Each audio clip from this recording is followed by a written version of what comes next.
Thank you kay Boni sa pag-invite dito sa bahay nyo. Well, this is the first, attempt to create something amazing. No, I believe we Yeah. create something amazing. Yeah. Diba? And si Carla, straight from Cebu. Yes. So, First our time social dito. media manager. I've been here a few times so medyo hindi na bago yung Pero ikaw, how did you find the home ni Kuya Boni? Very humble and beautiful home. Yeah. It's very cozy, very peaceful. Parang, sarap mag-relax or mag-like rest. Tapos the layout is like different then from like most homes. Maganda, may like counter, ganyan. Homey lang. It's Hindi pa homey. namin i-tiktok itong bahay na to, pero this is a story in itself. Meron din dito. Yeah. Actually, during the yung early stages namin freelancing ko, we wanted to buy a house. Pero hindi namin talaga kayang i-afford. Kailan yun, Living in Tito? an apartment. Mga what year? That was about 1985. No? So we really, wala sa plano namin. Wala pa to. We That cannot time, afford it. you were renting? Or, Wala pa ito. We were renting an apartment there in somewhere near San Juan, Benitez. So it's our habit to go around and look for nice houses, ganyan. So one time with our architect friend, we went to Little Baguio. This place in San Juan na may mga old houses. So we saw this old house na ang lote niya 420 square meters with a house that was built probably in the 1950s. It was wooden sa taas, concrete sa baba. So we entered the house and then with our friend na architect, sabi nung architect friend, this is a nice house, this is a nice layout. You know what, if you improve this, that's gonna be nice. By the way, that was right after the ending of martial law when Cory, took power. And at the time, real estate was down. Nobody wants to buy. So we entered the house and then the architect friend said, nice house. So we left it and just the usual, wala po niisip na bibilin na namin, ganyan. So that night, yung architect friend namin called me up and said, Boni, do you want that house? Yeah, I want it, sabi niya. You know what sabi niya, Boni? Do you want me to negotiate for you? Sabi ko, yeah, of course, yeah. How much do you think you should buy that house? It was being sold for about 840,000, something like that. And then they said, maybe around 750,000. Malaking value yun. At the time. 80s And then, ba? 80s po ito. 1980s, 1985. And then I said, I cannot afford to pay that. No, I have to borrow from a bank. That was my business, arranging a loan from a bank. But then he has to give me 5 months within which to complete the payment. na And 850, I will na pay, 750. I will pay probably, sabi ko, 300. I'll borrow another 450. And then give me time to raise the down payment. Then give me time to pay the balance of 450, something like that. So, sabi niya, sige sabi niya, let me check with the owner. Tapos he came back to me and said, Boni, you have a house. Sabi ko, ayos. You have a house, sabi niya.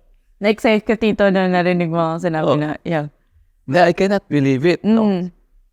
Sabi he agreed.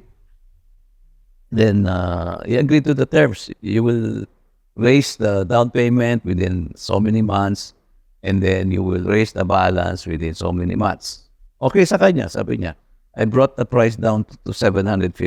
Okay na sa'yo? Sabi niya. Nag-isip ako. Sige, sabi ko. So parang I was not yet committed at the time. Pero I thought na, well, it's possible. I haven't really paid anything yet, so let me raise the down payment. So we sold one lot that we invested in Capital Homes.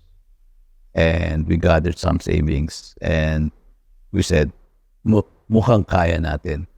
And then I thought of raising the balance from a loan, housing loan. So sabi ko, mukhang kakayanin natin.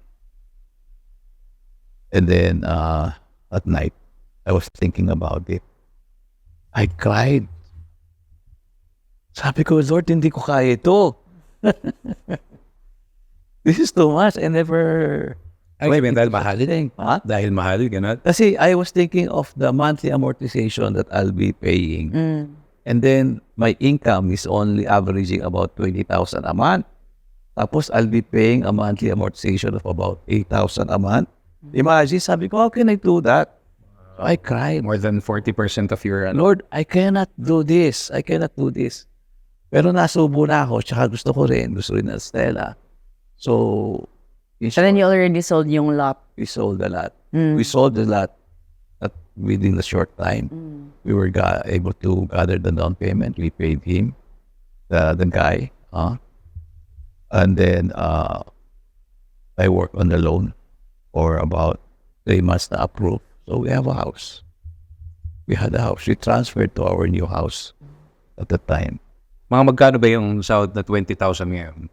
Check mo. Arnold. Maybe around 100,000. Tingnan mo. 100,000. Anong work yan kay Boni? I was doing this freelancing already. Freelance. With small clients.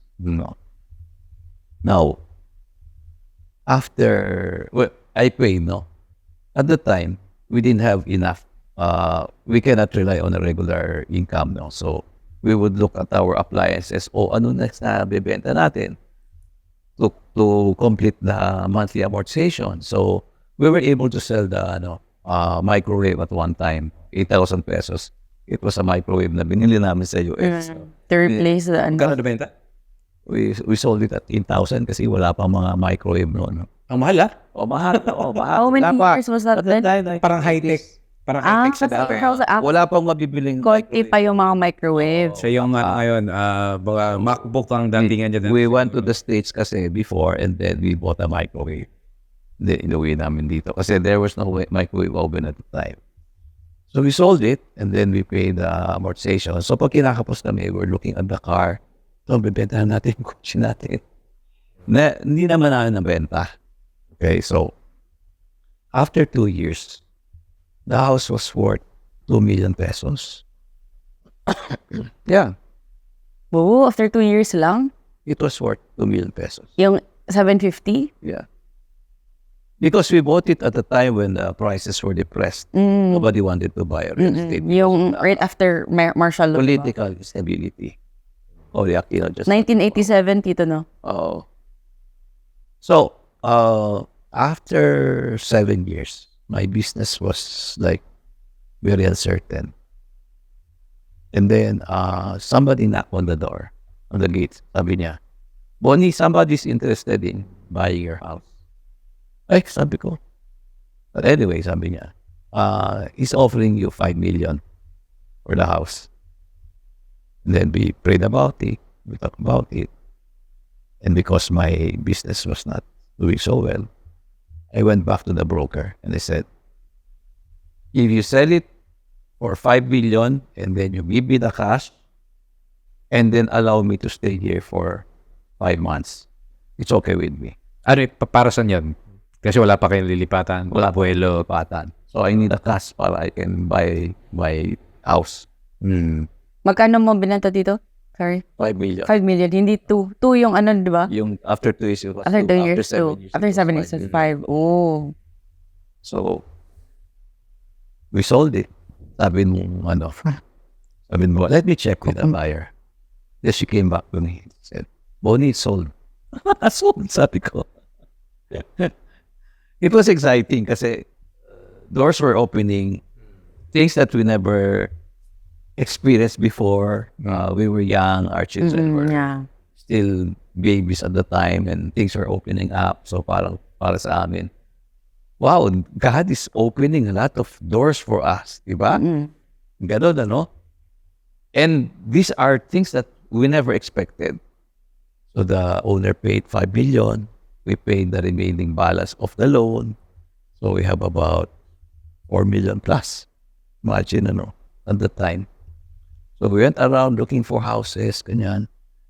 So we cannot afford a single detached house kasi it's too expensive. Mauubos yung bayad nila. Gusto namin maitabi pa kaming konti, out of the remaining about 4.5. So we cannot buy that single detached. So we went around. And then finally we said, siguro mag-rent na lang tayo. Pero hindi, let's go around pa. So, when we were there, near this house, there's a tree. We stopped and then we prayed for direction. Then we saw this place. Oh, maganda. Pasukin kaya natin. Pinasok namin. And then, you know what? This is the only remaining unit. Ito. Pasok namin, sabi namin, this is it. In love agad kaya. This is it. Oh, how much is it? The owner said it's 4.2 million. Ito ng house na to, Tito, yung layout. Ito na mismo. No change. Malaki to. Kala mo ganito. Malaki pala na ito sa... Hindi. Basement pa to. Andun pa. Tsaka akala ko ito na yun. Oo. Malaki pala siya sa taas na. Malaki pa sa taas. Pala to. 3-bedroom. Hindi ko alam. Then there's a basement. What year It's a was big that, kitchen. Tito? 1992. 1992. Okay, mga 31 years. So, Oh, this is such a big house. we It was saw, 1992. we sat down with the developer and then we said, can you sell it to us for 3.5? No. And I cannot give it to you for 3.5. I can give it to you for 3.8. What you can do, sabi niya, is I'll give you a project, nakarin mo yung loan para may pangdagdag ka. Bibili ko na ka ng project. Na-refer ka. To cut a long story short, this house we bought in cash, walang loan. Oh. Because we got 5 million and paid off the loans, di ba? So we bought this for, grabe. Yan from the previous house na ano. Yes. How much were they selling this, Tito, nung una? Before 3.8? They were selling it at 4.2. 4.2.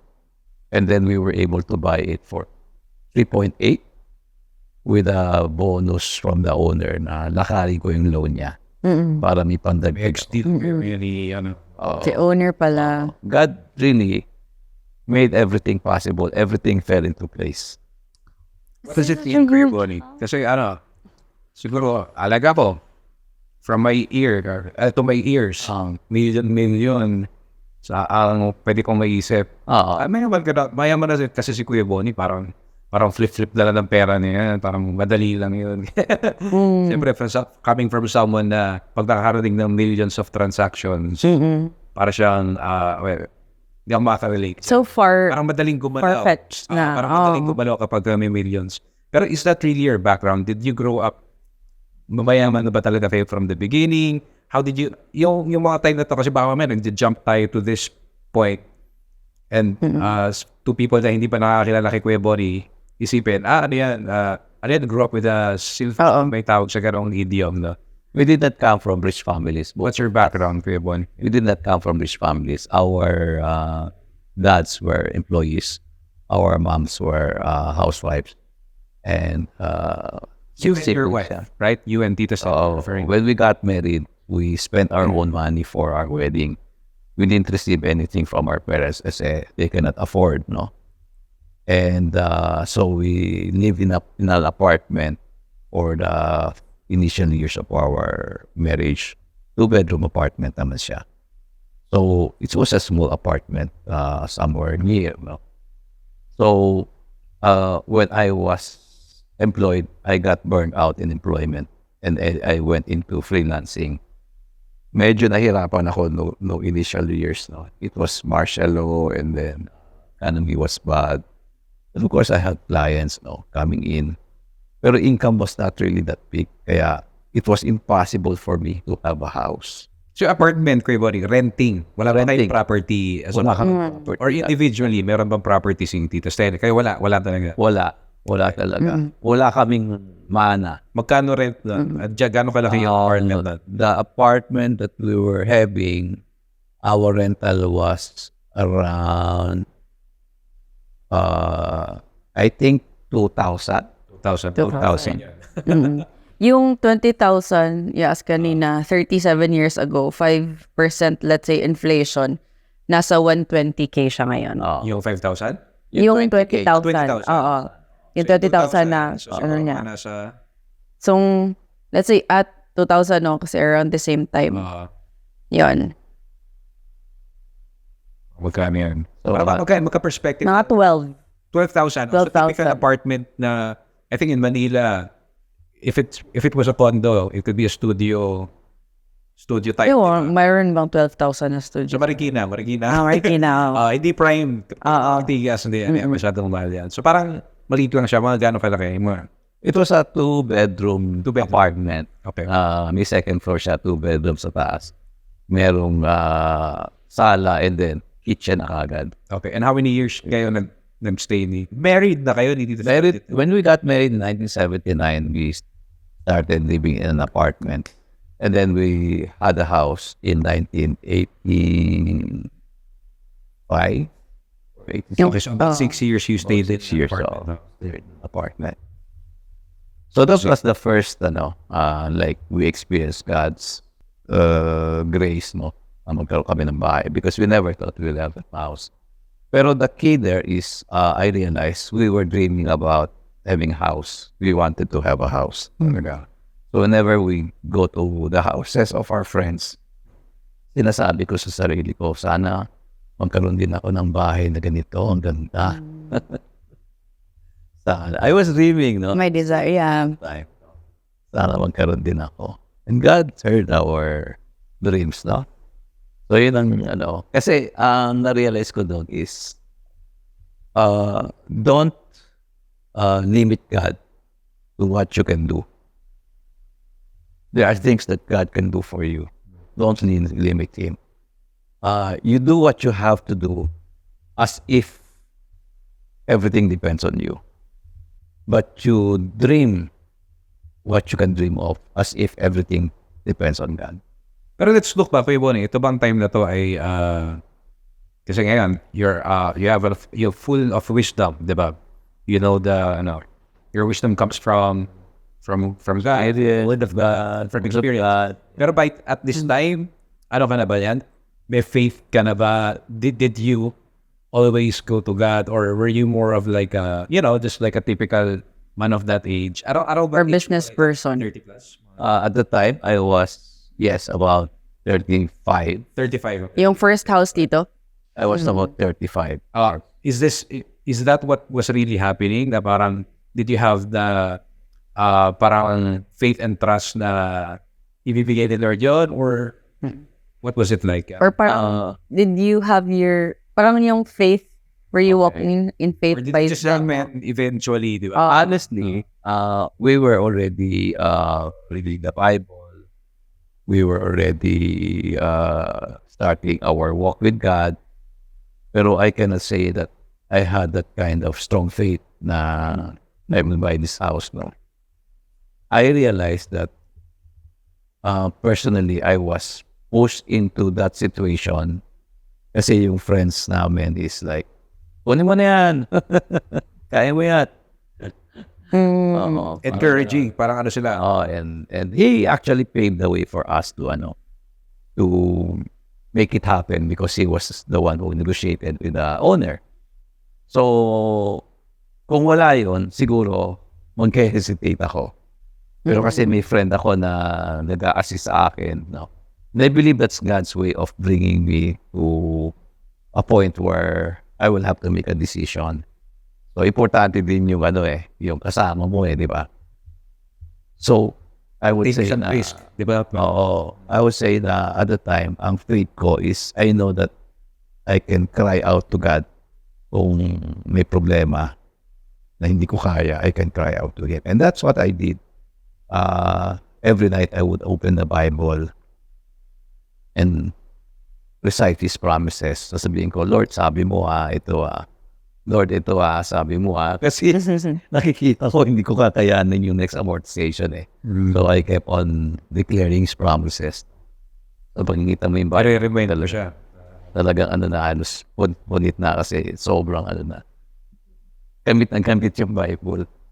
And that's how we were able to journey through that phase na napakahirap kasi may binabayaran na amortization and may uncertainty do sa pagkuha ng kliyente, pagkita, hindi naman sa regular income, di ba? Kung regular income mo, okay, yung regular monthly, di ba? Pero kung wala kang regular income, hindi siya simple, di ba? Yeah. Lalo na kung nag-start pa lang yung business mo. That's not a simple thing. What if biglang wala kang project, di ba? So I had to rely on God. I had to tell God, I think ikaw yung naglagay sa akin dito. Therefore, Lord, aasa ako sa iyo. So that's what happened, no? Until Meron na palang may relationship, nag-start na. Pero grabe yung faith nun, no? Because, like, like freelance or starting like yung business, so uncertain yung yung like income. Tapos may times na, saan kukunin yung pang-amortization ko? Hindi siya parang like salary na, alam mo may matatanggap ka by like this time. So parang secure. Parang siyang naka-survival mode dito, parang ganon. I would say there's wisdom in trying to save and investing para you will be able to afford the things that are needed by your family. There is wisdom in all of that. Saving, investing, and raising funds, studying the investment, doing business. There is wisdom in all of that. But I realized that if you put God at the center, everything is by grace. You still do those things, you still save, you still invest, but at the same time, if God is at the center, more pa yung magagawa mo. Yeah. Because this thing that we did is something na beyond our ability. Kasi if I just save and invest and see na ito yung kaya natin, let's do this kasi kaya na natin. I would have not gone that far na we were able to afford something that we never thought possible. God is at the center kaya nagkagano. Parang grace is a multiplier pala, Tito, yung na-realize ko. Grace flows when you rely on Him, but at the same time, you work hard and set your priorities right. Let's go back, parang years back naman, everyone. So ito, around 35 pala, may relationship na rin, Lord. May acknowledgement na ng power niya over your lives, di ba? Yung mangyayari. Kumbaga may collaboration na. Pero, the younger years, ano na ba? What was your faith like? Or did you have one? Or were you more like, the typical na all on yourself? Paano ba? Yeah, we grew up in a Catholic home environment. Typical, the church, typical. Our mom and dad are regular church attendees. They're members of the community that they have in the Catholic. So they taught us about good manners, ethics. And my mom, when we were young, I can remember 5 years old pa lang kami. May catechism kami where our mom told us about 10 Commandments, told us about Jesus, no? So na-retain sa isip ko yun, that there is God, no? And then went to church, ganyan, did the things that we have to do. So you knew Him kasi growing up. I knew Him as a God. And we frequently hear about Jesus kasi, of course, meron kaming participation sa mga processions, ganyan. And every Holy Week, I hear about Jesus dying on the cross. Pero hindi real sa akin. Hindi ko intindihan, what is that for? Why did He die on the cross? Why is that? Yes, He did that. That's history. But in terms of applying that to my life, I don't see it. So you had questions na, kumbaga nagkaroon ka ng questions in your mind. Yeah, my relationship with God is more of me asking God for the things that I wanted for my life. Like, I would pray every night. I would pray my recited prayer, yung regular recited prayer, memorized prayer, and then ask for petitions, no? And then that's what I want. Di ba petition na dati, di ba? Parang like, petition kasi medyo Christianist na yung term. It was just automatically like asking God, kung ibigay, okay, kung hindi, okay din. Things you pray for. This is what I pray for. Basta hindi ako yung bakit hindi mo sinagot, ganyan. Hindi siya ganon. It's more of a ritualistic type. Kasi ginagawa mo na regularly. And your parents know about it. Parang siya, more of a, Lord, bigyan mo naman ako na sa prayer ganito. Specifically. Usually. Yeah, material. Yan. Usually gano'n, oo. Parang nga siyang genie. Na ito yung order ko. I mean, it's nothing pero it's common, especially pag ka pa lang sa faith. Yeah, I think, This is how we describe it because this is how we also were doing it. yeah, I think that's part of our journey, no? I mean, common to us because we grew up with Catholic parents, most of us, which is good, no? Yeah. Yes. Because we heard the name Jesus, no?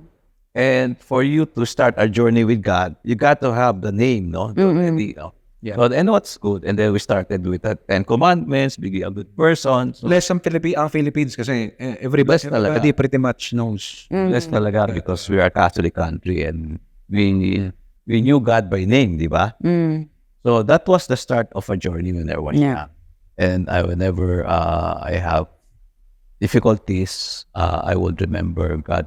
So meron akong gano'n na wala akong experience with God na masasabi ko na alam ko siya yon, no? There were experiences like na when I recall, may mga experience ako na niligtas ako ni Lord, hindi niya ako pinabayaan, pero hindi ko nare-relate kay God. Kasi I felt God was so distant. He's up there and I'm here. Or hindi mo alam na siya pala yun. Hindi ko alam na siya pala yun. Kasi wala pang relationship for you to like know na, ito yung ginawa mo. Yes. Unlike right now when you experience something na, hala, pina-experience si Lord sa akin to. Parang ganyan, parang Lord arrange this for me. Ganyan. Right. Like dati parang, it's a good thing. Yeah. It's a good thing nangyari. Wow, ganon. Now, I was working as an employee for 7 companies in a span of 12 years na I was getting burned out. Anong word to, Kuya Boni? I was employed in a factory kasi chemical engineering background ko. And then on the third job, I was employed in a finance company. My fourth was a real estate company. My fifth was a manufacturing company. And then my sixth was a real estate company. So what? Para-parang work po ito. I was moving up. Iba-iba. I was moving up. Different roles. Different roles. I was moving up. Pero or on which department or anong klaseng field? Usually, I was in business development. We would conceptualize projects. That was the role that is given to me. Conceptualize a project, plan the project. Kasi that's where I'm good at. Yun yung experience ko sa finance company. I became good in doing business planning, projections, ganyan. I was trained in business finance. So when I work with real estate companies, yun din nagiging role ko. So on my 6th job, I was getting burned out. I feel like I will have a nervous breakdown if I keep on doing the things that I'm doing kasi there was too much pressure. I don't know where it was coming from. Kasi I'm demanding too much from myself in order to get the things that I wanted. I wanted a car. I wanted a lot of things. No? Para, The usual pressure. the usual pressure. To get success. Diba? Yeah. And then, doon sa financing company, somebody said, Boni, can you do a financial projection for me? And I'll pay you 3,000 pesos. So, I learned how to do financial projections in that financing company. So, I took the offer. Sabi ko, kikita ako 3,000. Parang sideline sana. Sideline, no? So, I finished wala pang laptop nun. Columnar pad, pencil, eraser, calculator. That's all you have. So, I finished the project study in 1 week. Then I gave it to him. Trabaho ko hanggang 3 o'clock in the morning. Grabe yun. Tinutukan mo talaga. Oo, tinutukan ko. I gave it to him. And then Just because tingin mo parang may extra money kikita. Parang, that was the first time I experienced earning money outside of my employment. okay. And then it taught me something na kaya ko palang kumita Pwede outside. pala yun. Fine. Pwede pala yung sideline. Yung natutunan ko sa employment ko, pwede ko pala i-sideline. So I made 3,000 pesos. And then I transferred to another company. And then that's the company where when we got married, Then when I got married, somebody approached me again from the same financing company and said, Boni, can you do the project study, including everything, financial projection, market, etc. And then, I will work it out with the bank kasi kailangan ng kliyente ng loan. Take to 20,000 pesos tayo. Sabi ko, laki nun To cut a long story short. Equivalents doon as I was 120, 150? Mga ganun. 120. And different, yata to eh. Pero somewhere... Earlier pa yata to eh. Kasi second employment mo. Bigger. 150 siguro, ganun. 20,000 pesos after I earned that. Parang ito's equivalent to your salary na ba dito at that time? Or more? 20,000 was more than my salary. It's more. It's more. Oh. My salary at that time was something like 15? 3,500 pesos Per Per month? month. So I earned 20,000. So it's, kasi di ba, Way back tayo, it's way back Way then, no? above. So I earned that, no? From Whoa. So I was getting burned out from employment, no? At that time already. And I had this thinking na may open doors sa doing freelancing. May pera kasi imagine from 3,500 monthly. I discovered na may pera dito sa natutunan ko sa financing company. May pera dito, no? So I was getting burned out. Sabi ko kay Stella, do you think I can resign and do freelancing? Sabi niya, well, you're still young. Why don't you try it? Kaysa tumanda ka na, siya kung susubukan. Kasi at least bata ka pa, di ba? So I decided I resigned. So I went on my own. After 9 months, I did not earn even a single cent. Can you imagine? I was so optimistic when I started freelancing. And I was in a hurry to make money. So I was trying to get the big clients na hindi ko naman kaya. And these clients, hindi papasa sa bangko. So I did not earn a single cent. Until the point when I sold my car. And when I sold my car, naubos din siya. Hanggang I was down to 1,500 pesos. And sabi ko, Estela, don't pay the apartment yet because this is the only money that I have. And I was down to nothing. And I was like, at the time, drinking. Because I cannot take it. I cannot sleep. I was drinking. 9 months? 9 months. Walang kita. Naubos yung 20,000. As a father, di ba? Ilang... Wala pa. Wala pa. Babarat ko lang na konti ko Boni itong phase na to. I know there's more after the yung part na yun. Okay, una when we say freelancing kasi very common na narinig natin yan. Kala natin freelancing parang social media management. Freelancing Models. Parang gano'n, diba? It's like you are self-employed. You are carrying a certain service that you can provide to a client. In your own. On my own. Kasi yung freelancing ko is more of arranging a loan for a client. Doing a business plan for a client. That was my That's your service. Yun yung role, no? Freelancing, para clear. Other people would do freelancing as a lawyer. They would do freelancing as an engineer, no? Designing, architect, freelancing. Yeah. So it only means that you're not working for a company. A company, exactly. Basically, like, kasi nowadays, people are into digital creation. So that could be their freelancing. Freelancing like the client is ganun. Yeah. Okay, now, kayo one question ko doon. So di ba parang 1,500 na rin pera, nagigipit na because you resigned and the freelancing did not become successful. Did it fly? Meron ba, pwede ba kayo lumapit sa parents? Ba't di kayo parang, may mga ganun ba kayong option? Actually, our parents were also, I would say, strongly. Okay. So we know that na hindi kami pwedeng lumapit sa parents. So I was down, at that point when I was down, somebody called me up. They said, Boni, we need to talk. I want you to be the president of one of my companies, which I started.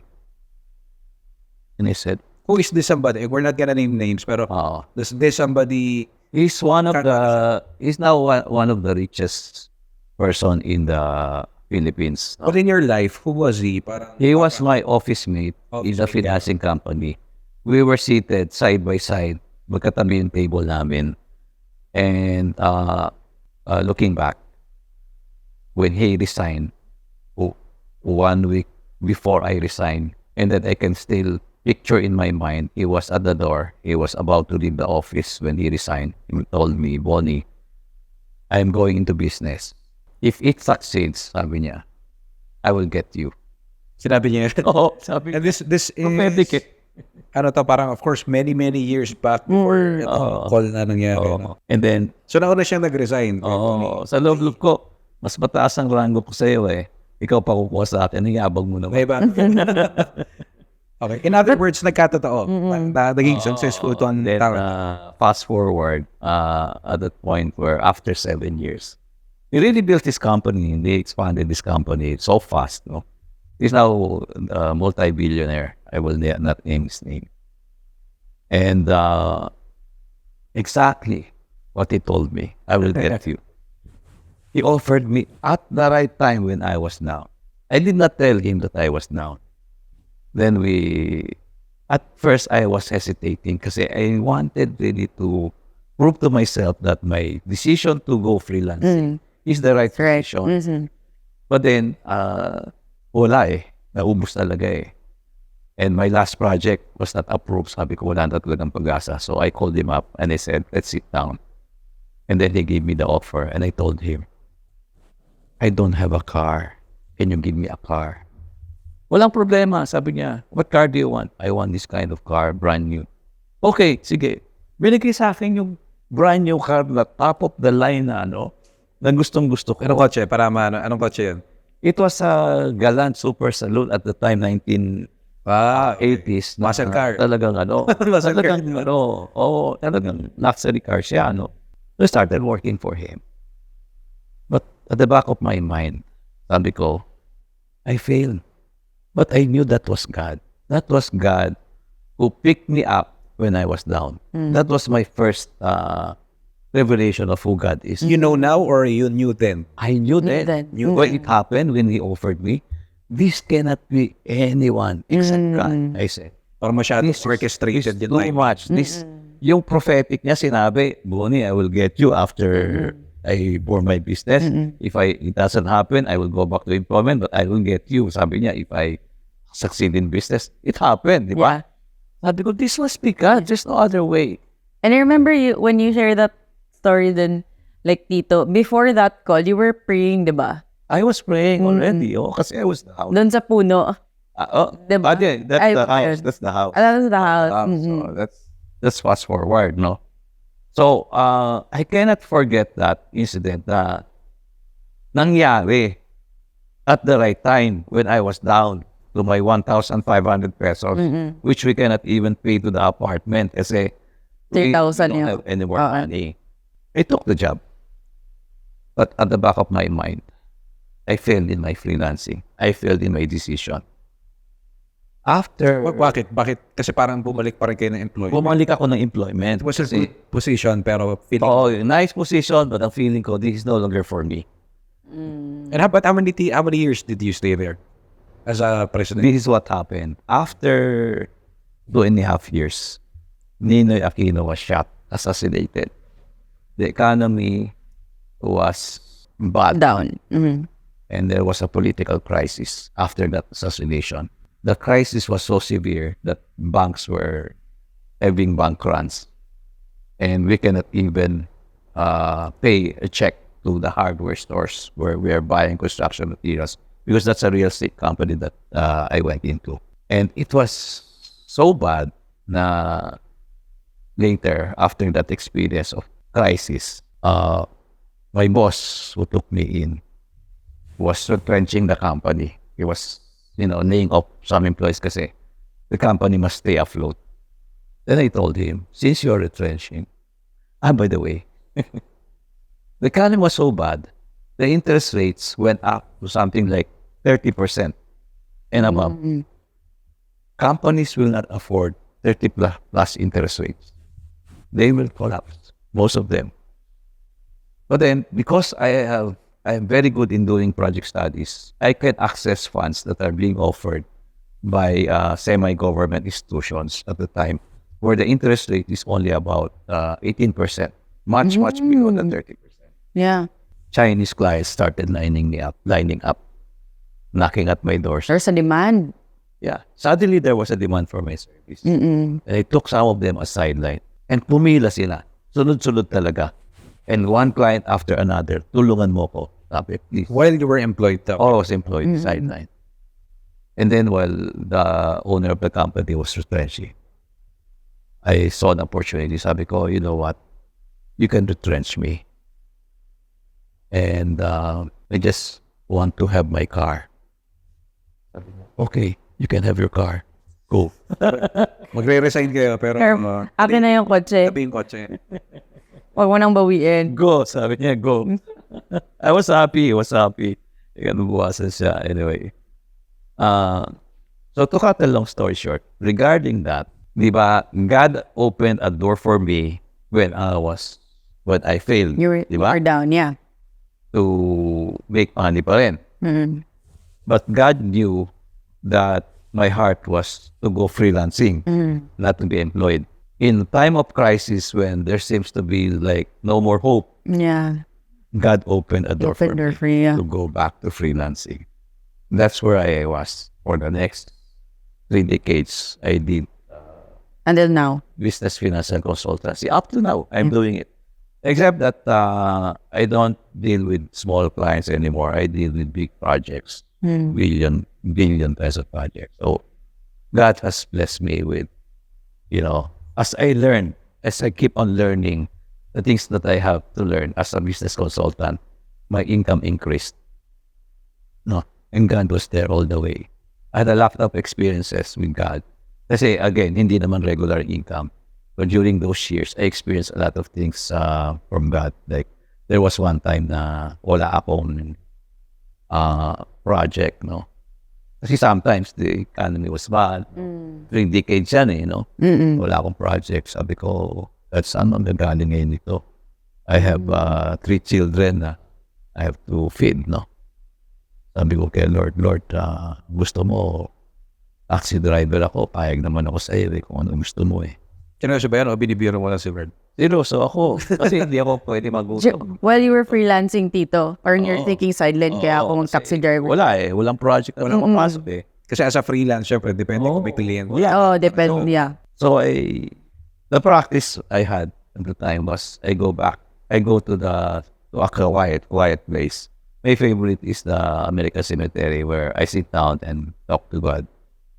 And I went there. Sabi ko, one-on-one tayo, Lord, kasi hindi ko na alam gagawin. So I went there, sat down in the grass, under the tree. Malawak Malawak, it's quiet. You can see the crosses, no? Cemetery siya, American Cemetery.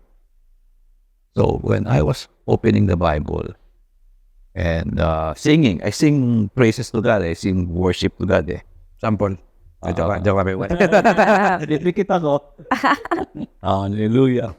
So talagang I want the presence of God kasi para magkaroon ako ng peace. Yun yung aking Masyang worship. yun yung aking Wala pa kasing, ngayon play ka ng YouTube, ganyan, no? So, it was really... Ganon. So, kanta-kanta ako. DIY. Tapos, suddenly, my phone rang.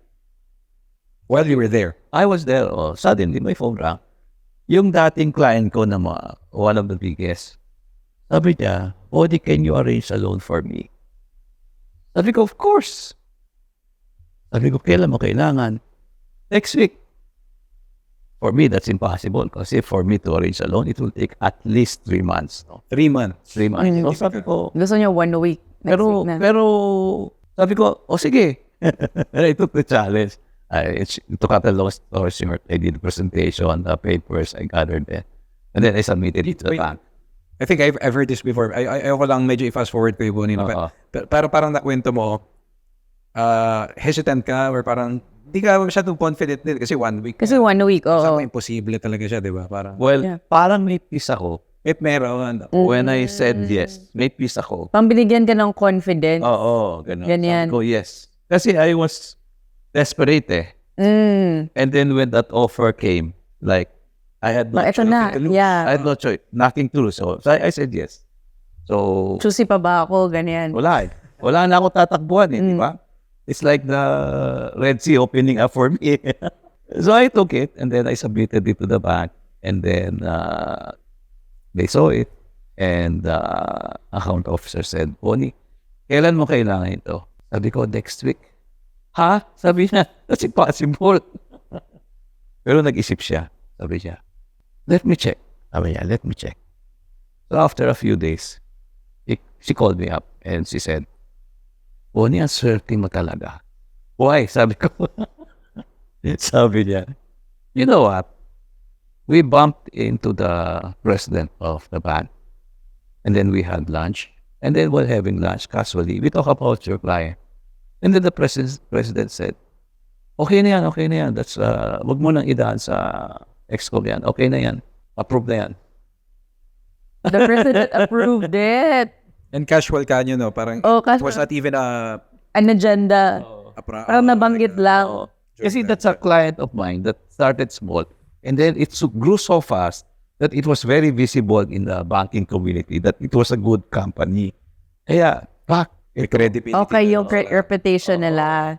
So I was able to collect my fees, no? Which tied me over for the next several months. No? And for me, that's experiencing the power of God.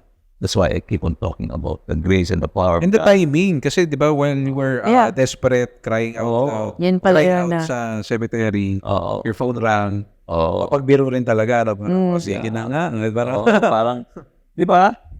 I mean, it was a hallelujah before it was given to you. Kasi parang usually parang, oh my gosh, andito na, hallelujah, thank you, Lord. But it was a hallelujah even before. It was a time of plenty na wala kang problema and something like that came.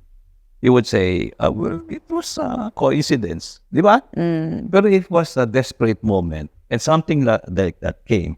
It was really a miracle. You cannot attribute it to circumstances, di ba?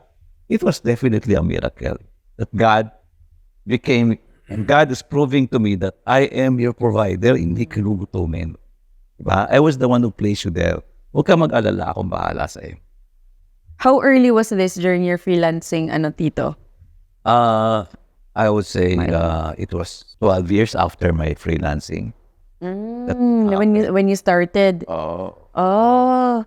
So by then, parang siyang, it was sustainable for you for like 12 years. Tapos biglang may, kasi if it was like 2 years, ganyan, maintindihan mo na there was a time of like drought. There were early droughts along the way in my freelancing. A bit, Meron talagang pero nakakaano. Meron talagang ganun siya. Hindi mo maintindihan biglang natutuyo. Meron talagang ganun. And I think seasons lang talaga. Everyone. No? So I had those experiences na masasabi ko na God is revealing Himself na siya yun. This cannot be a coincidence, no?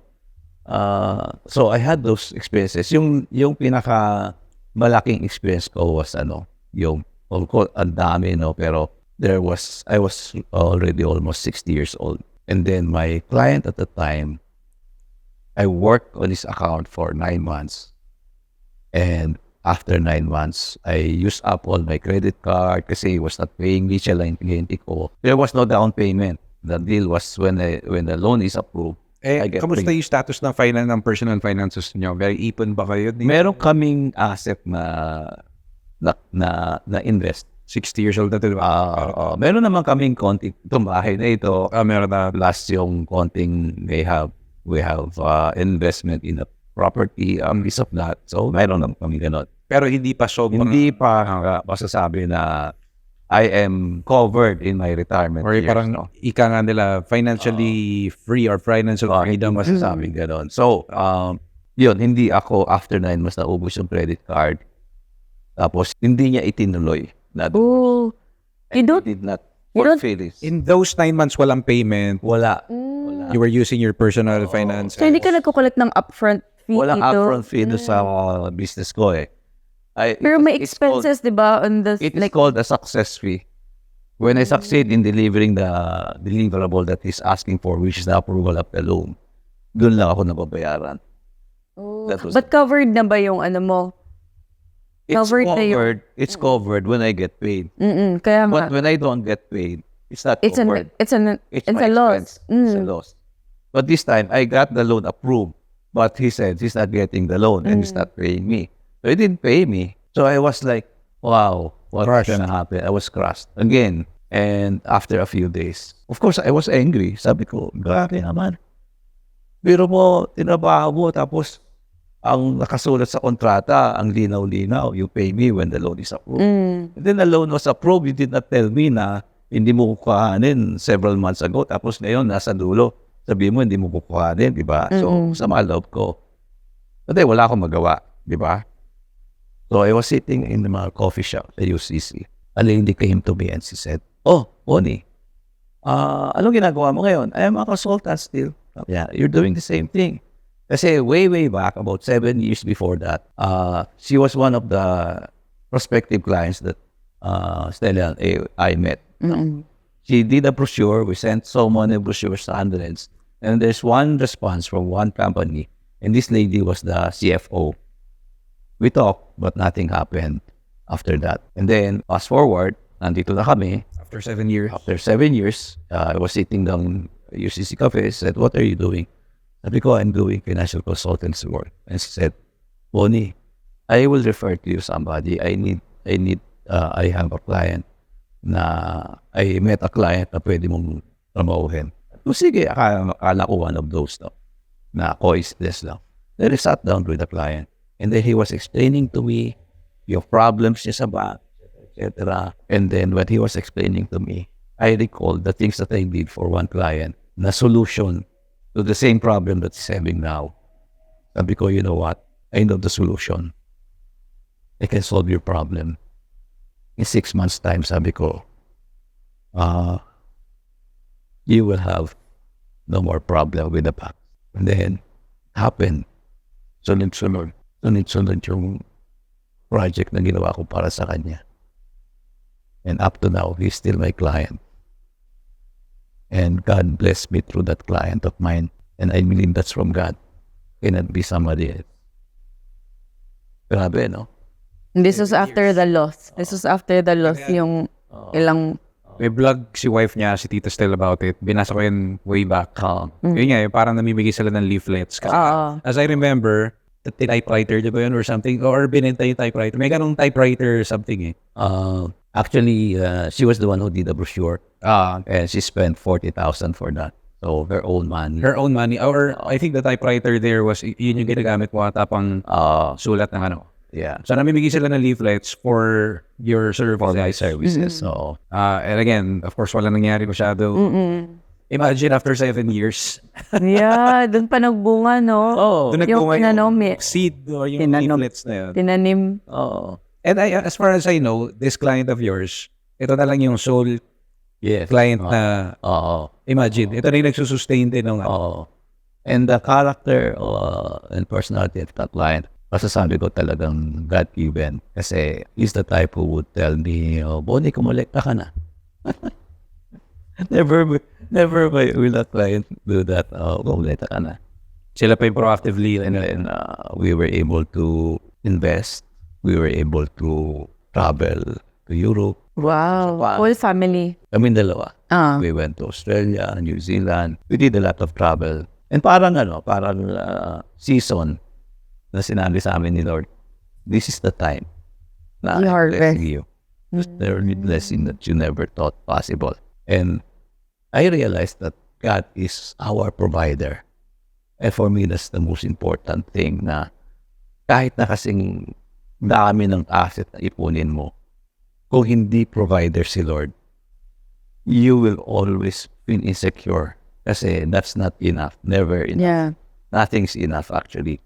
But if you realize that God is there with you, that He's actually partnering with you to serve your purpose here on earth, that is the most secure kind of life for me, that God is your provider and He is your security. So ganun, that's why I was able to write that book, Freedom to Create Wealth, because of those experiences that we went through. Wisdom coming from experiences, failures na marami. Failures, And So, of course, I was able to understand that our life was like the lives of the Israelites journeying from Egypt, where they became slaves, and then the wilderness, and then the promised land. That these stages in the journey of a follower of Jesus is good. Nothing is bad. All right? Nothing is bad. It's part of the phase that you have to go through. And God is at the center. It's not money that's on the center. You will realize that in this journey, God is going to show himself as your provider and source of security. Because if he is not your provider and source of security, then money becomes the center. Then money is your provider, money is your security, and Your goal master. is to make more money. And that is what I mean by, in my book, the scarcity mentality. na kahit mayaman, Meron ka scarcity kasi money is at the center. But if God is at the center, you have a life of abundance kasi your Father is the owner of the universe. the problem is kapag money yung center, even if marami ka ng pera, lagi ka pa rin takot. Parang you feel like you need to keep on having money. Otherwise, mawawala yung control, yung power, yung security. No? Because we have a vacuum in our hearts. No? That vacuum is really meant for God only. It cannot be filled with wealth and resources. God is not denying us yung wealth. In fact, He gave us the ability to create wealth. So that God is not denying us prosperity. But God doesn't want us to make wealth the center of our lives. So, hindi naman pala masama ba? Na, ano? Di ba? Yeah. Typical to. Pagka mayaman daw, nag-iba ugali, masama ugali, or ayaw daw ni Lord sa mga mayayaman kasi, alam mo na, Kung ayaw ng God na yumaman ka, dapat hindi siya nagbigay ng resources sa Pilipinas. Philippines is one of the richest in resources. Resources. mas mayaman. Kung sa ayaw ng God na maging mayaman ka, dapat hindi ka binigyan ng ability to create wealth, which is your imagination, your planning ability, execution ability, innovation, etc. Dapat hindi ka binigyan ng ganon kung ayaw niya. Di ba? Kaso binigyan ka nun eh. Then He would want you to use it, no? Pero ang question is, for what purpose are you going to use it? Is it to put down people under you and exploit them? Or is it to create wealth so that you'll be a blessing to many people? including your family. And Including your family, of course, Yeah. yourself, the things that you need, the things that you want. So it's not always like, baka kasi pag narinig ng iba rin, na alam mo yung parang masyadong grand yung pagkakadescribe din ng iba na Oo. gusto kong yumaman kasi gusto kong makatulong sa mga mahirap. Although nothing's bad about it, pero what you mean is blessing other people can also be include yourself, your loved ones, Correct, your family, and of course, There's in this many ways, concept of overflow in Overflow. having an abundance mentality. The concept is overflow, meaning to say that you are not empty and then you're just giving. You are giving out of the overflow. Kasi that is what God wants for you. That you become abundant and the overflow is overflowing to others. It's actually fulfilling His purpose here on earth. Kasi God wants us to be a blessing to many people.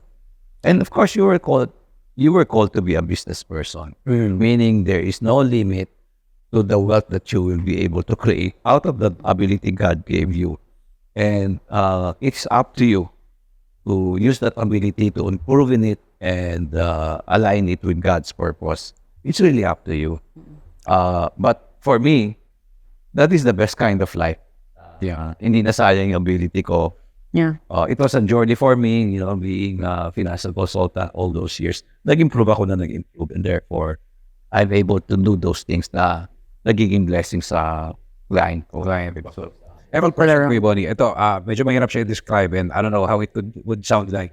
Pero, pag naririnig natin yung blessing other people, di ba, para maging blessing to other people, typical perspective ng Pilipino, gusto nila nakikita tumutulong sa mahirap through charity, namimigay ng pera, or feeding program. Yung mga something na obvious na nakikita ng tao, and you get praises from it kasi of course it's documented, posted on social media, probably mentioned many times in whatever platform the person has.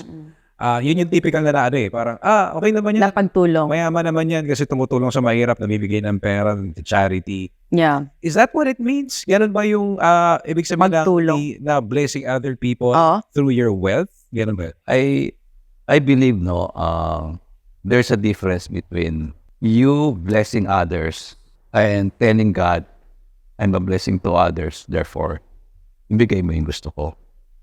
That's like having a transaction with God na as if yung ability to bless others is coming from me and not from Him. And therefore, I could tell God na, yan nagbigay ako, bigyan mo ako. It's very transactional, di ba? But where I'm coming from is God gave us the ability. The ability came from Him. Anong role ko? Ang role ko is to steward that ability and the resources that He gave me. I might say napakaliit ito. Pero kasi kung nandun si God, walang maliit, di ba? If you start small, walang maliit kay God, kaya niyang palakihin. All He's waiting for is you make a step and I will be with you. Palalakihin natin kung lumalaki yung ability mo to steward what you have. So that's where I'm coming from. Because if I don't do that, if I don't acknowledge what He gave me, first of all, it's like me telling Him, it came from me, yung blessing others na galing sa akin, Ayan, suklihan mo naman ako. Baliktad siya, diba? He gave me the ability. In fact, everything that I'm able to give others came from Him. I'm just a channel. There's a difference between being a channel and being transactional with God. Okay, pinagmamalaki ko pa, parang, okay, nagbigay ako sa iba. Diba? Suklihan tayo. Yeah. That's very transactional. And I believe that God is so abundant and He wants us to be abundant such that we cannot just be transactional with Him na para bang lahat na sa akin and susuklihan lang tayo. God does not need us to do that. He can bless others through others, not me. Kung ganun ang pag-iisip ko, pwede sabihin ng God, I can do it myself through others, not through you. Because you're treating me like your transactional client. Parang yung sinusumbatan? Sinusumbatan mo ako. Parang gano'n. Or siyang yung attitude na magbibigay ako, magmumultiply naman to kasi God, parang gano'n, Bigay ako. Even for that, like, I think, again, I'm being in observation, or maybe I'm biased, no? Iba lang din, para wala masabi ibang tao, gagawa ng paraan na, pagkari mamimigay nga ng pera or the charity, just so they are not labeled, alam mo yan, I'm blessing others. Like, I'm performing my duty to bless others. Kasi pera, mag-ano siya, di ba? May broadcast na kung ano bang ano. So, I'm just, I guess, trying to touch on that topic. Kasi, for someone like, a typical person like me, typical Filipino, I might think na kapag narinig ko na your ability to create wealth should have a purpose na aligned kay God, and one of them is blessing others.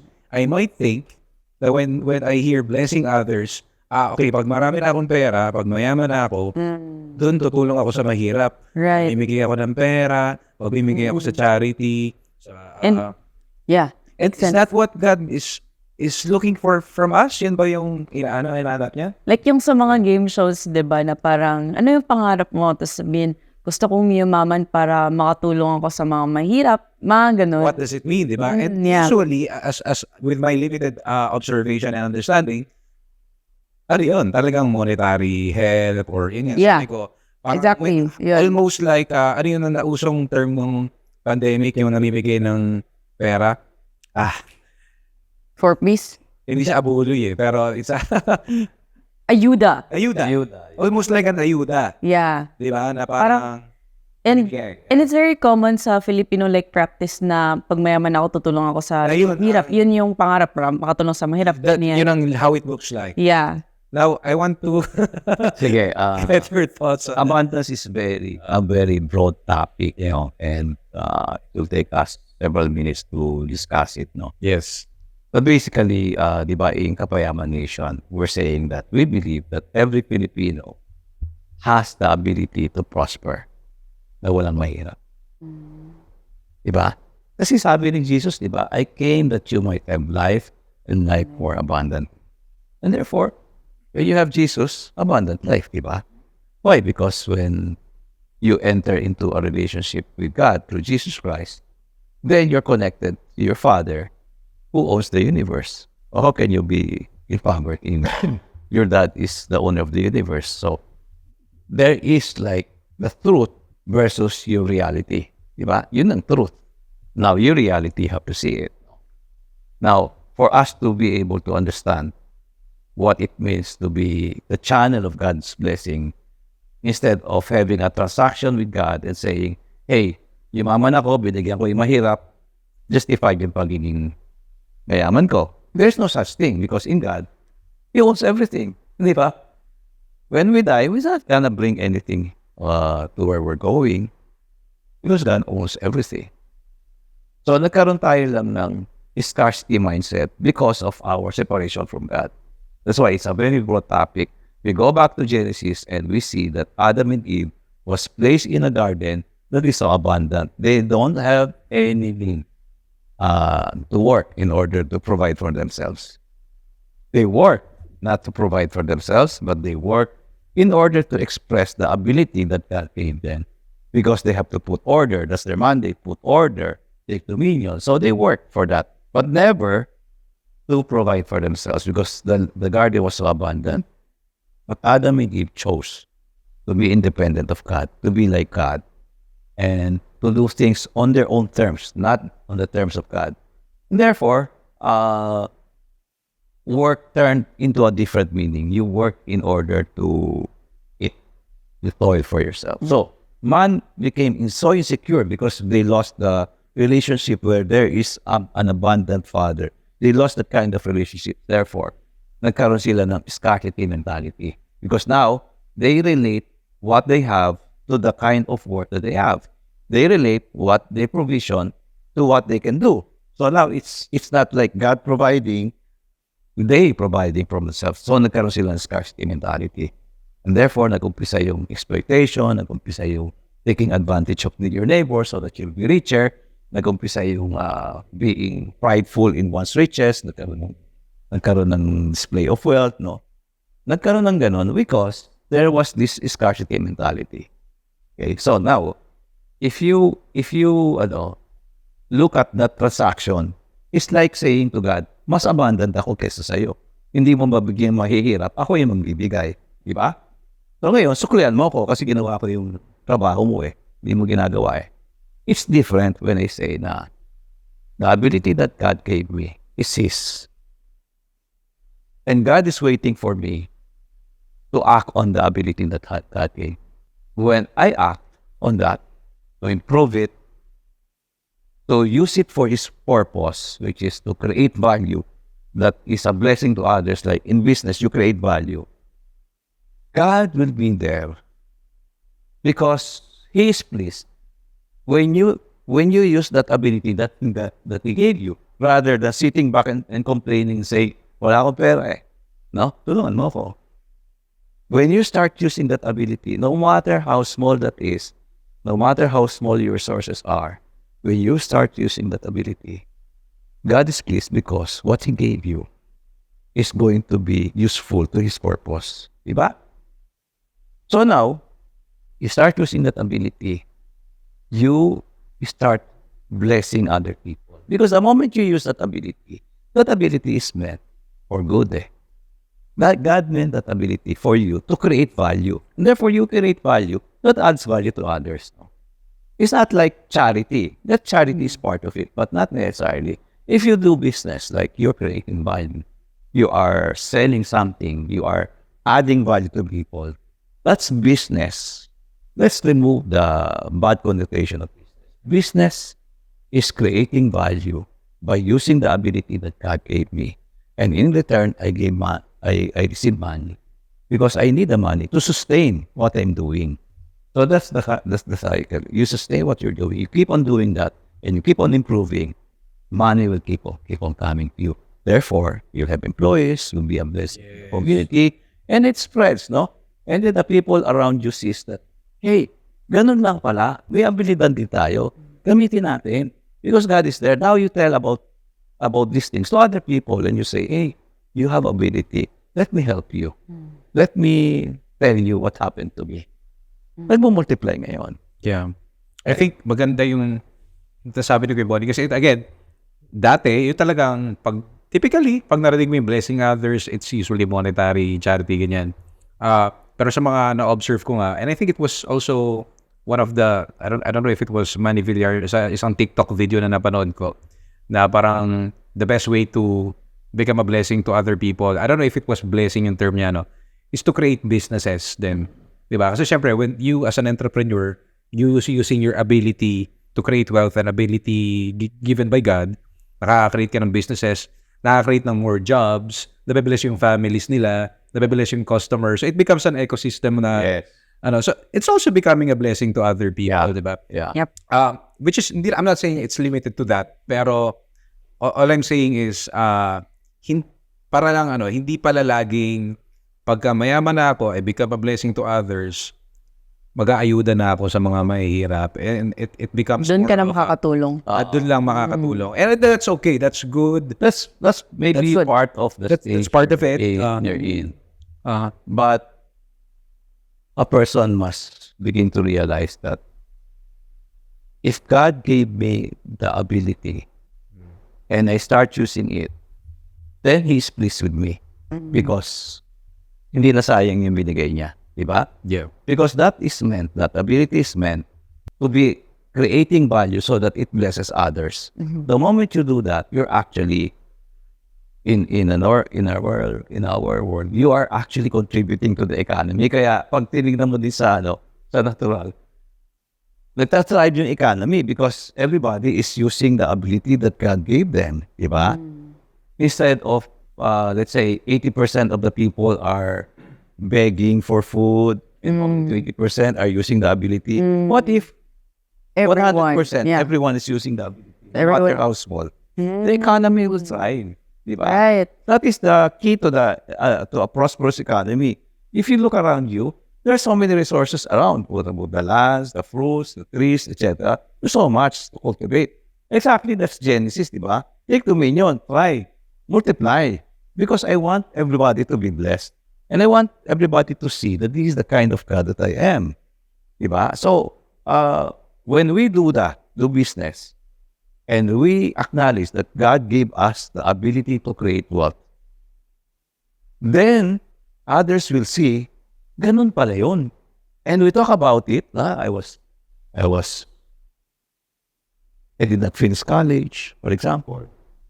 I started doing this and using this guy is a multi-millionaire and he's got hundreds of employees and he's modeling the kind of person that God wants him to be, which is a good family man, good marriage, children are being raised in the knowledge of God. Diba? The blessing is multiplied. No? There is no amount of preaching that can match that. Yung demonstration of God's love and power in your life, diba? So that's where, and I believe this, no? Kahit naman wala ang God sa life mo pwede ka naman mag-create ng wealth diba? At doon sa kinreate mo ng wealth, pwede mo namang sabihin na God, nagbibigay ako sa mahihirapan. Pwede mo naman talagang gawin yun So do you think that God will say, oo nga, kailangan kita Because I believe, and this is for me very true, no one can stand before God and claim that the ability that God gave the man is his. No one. I want to deep dive on that. Kuya Boni, sa part na yun. Common question to or common na naririnig natin. Ay, bakit naman yung iba, yung mayaman, hindi naman sila, wala naman yung mga God-God na yan, faith na yan. Oo. Mas mayaman pa nga sila ganyan. So, iba ngayon, and of course, lahat, karamihan, ayaw lahat may desire to have a more prosperous life, diba? Mas maraming pera, mas mayaman, malaking bahay. So ngayon, ang nagiging model ng mundo, karamihan, di naman godly people, diba? Parang, so they ipa-follow na lang yung path nila na pwede naman palang ganun na I don't know, like ano ba yung mga usual yung I forget the term pero parang kakainin mo yung mga businesses ng iba. Like those ways na it's all about competition, it's strategy and Being the biggest. and you being, yung sariling ability mo. So pwede naman pala yun. What's your take on that? Ngayon na many people might be watching this, nag-aspire yung mama, nag-aspire mag-entrepreneur. Why are we even believing in the fact na God should be in the journey from start to the middle to the end for the person to be truly successful? Paano yung iba? Bakit ganun? Sila ganito, sila ganyan. You have a choice, actually. There's nothing wrong with aspiring to be a billionaire if you have that ability and you see that you are really gifted with that ability to do business. And you see that the pattern of your life is moving towards that, to be a billionaire. There's nothing wrong with that. And I believe that that person is really designed by God for that. No? Really amazing, Lord, people na galing nila sa organization, ang galing nila magtayo ng kumpanya, mabibili sila. Amazing, di ba? Pero, as we said, no one can stand before God and say that ability is mine. I created myself. No one will be able to say, I created myself. Di ba? We are creations Okay? So now, we have a choice whether we will say na, God, I'm doing this because this is the expression of what you gave me. In other words, this is coming from you. I'm a channel. I'm just using the ability that you gave me. In other words, I am so attached to Him that whatever I'm doing is coming from Him. And the blessing that's flowing to me and through others are all coming from Him. That is one alternative. The other alternative is for me to say na, ang galing ko, no? Diba? Pagharap ko sa Kanya, sasabihin ko sa Kanya, ang galing ko. Ang dami ko natulungan. Diba? Ang totoo niya, kung wala ako, walang tutulong sa kanila Diba? Pwede ko sabihin yun. So it's a choice between, for me, the truth versus your own truth. So there's a truth that God gave you the ability, and there is for you the truth that you believe in, which is I created myself. I did something good, and it's all coming out from me. And I help you, God. You gotta help me. Diba? Wala Walang ganun And it brings us back to that very important verse in the Bible, which was given to the Israelites before they entered the promised land. And it says this, Deuteronomy chapter 8, verse 18, it says, But remember the Lord your God, for it is He who gives you the ability to create wealth, and so confirm His covenant with your forefathers as it is today. It's a long discussion on the covenant, but basically, if I paraphrase it, do not forget that I was the one who gave you the ability to create wealth so that my purposes on earth will be fulfilled. Now, the question is, why are you creating wealth? Are you aware of God's purpose for you on earth? Because if you're aware, your why question, why am I doing this, is answered by God Himself. The reason why He gave you the ability is because of Him fulfilling His purpose through you. If my answer is, well, I want to promote myself. I wanted to prove to my friends that I'm prosperous, I can do it. I want to have a sports car, I want all of those, which I believe God's not denying us. What is important is the answer to the why question. Why are you doing that? Because if your agenda is your own agenda, then you go back to the Garden of Eden where Adam said, I will do things on my own. I'll be my own God. I will do good, but on my own terms, not God's terms. So you go back there. That's why Jesus actually reconnected us back to God by dying on the cross. And he said that I came that you might have abundant life and life more abundantly. And what does it mean? Abundant life means you don't lose the connection. Because once you get connected, you have a true wealth, which is coming from God. And you can create wealth. And that wealth doesn't become your idol. It doesn't become baggage. Because you're not going to bring it with you when you die. What will happen is, it's going to be a blessing to many. And after you die, you have actually fulfilled your purpose here on earth. Diba? So it's your choice whether you want your own agenda or you want God's agenda.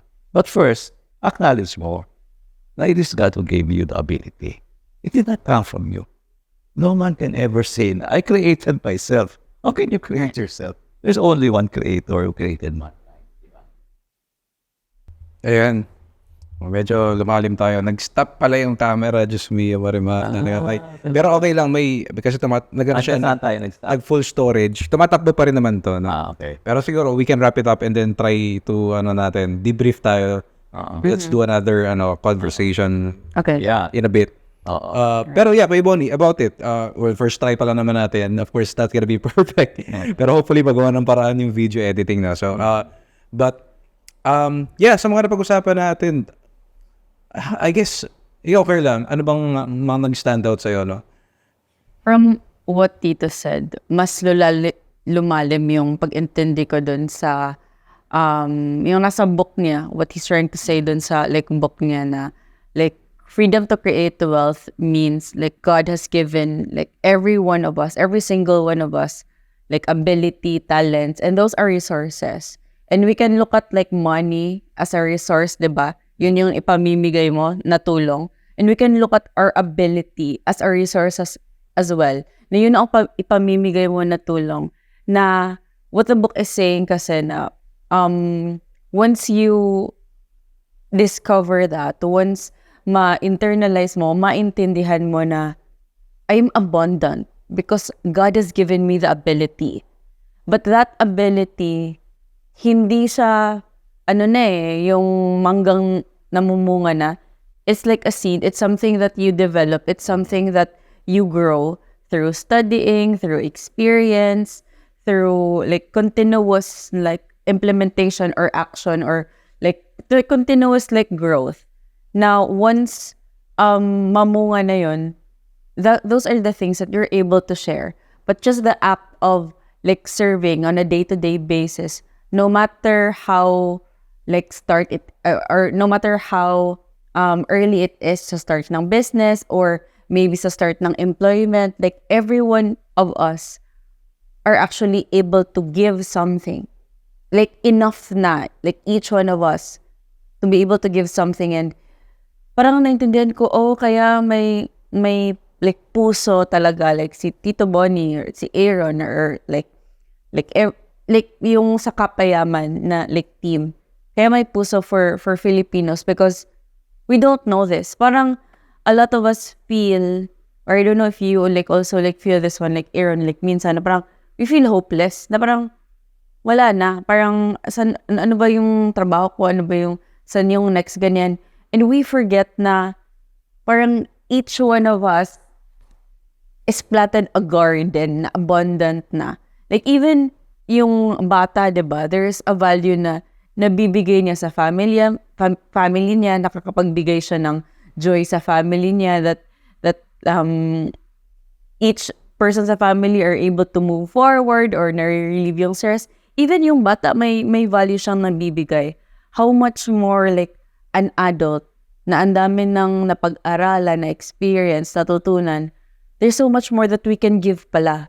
But if we don't know God, hindi natin alam yung identity na yun. Hindi natin alam na kaya ko pala. Kaya ko pala mga bagay na to. Yeah. The thing about what you said, I was able to recall. There's a difference between living this life like I am a victim. I'm supposed to receive because I'm a victim. Like entitlement, diba? Para bang, if you don't really acknowledge that God placed you on earth for a purpose and He gave you ability, then you will live your life like a victim. You're supposed to receive.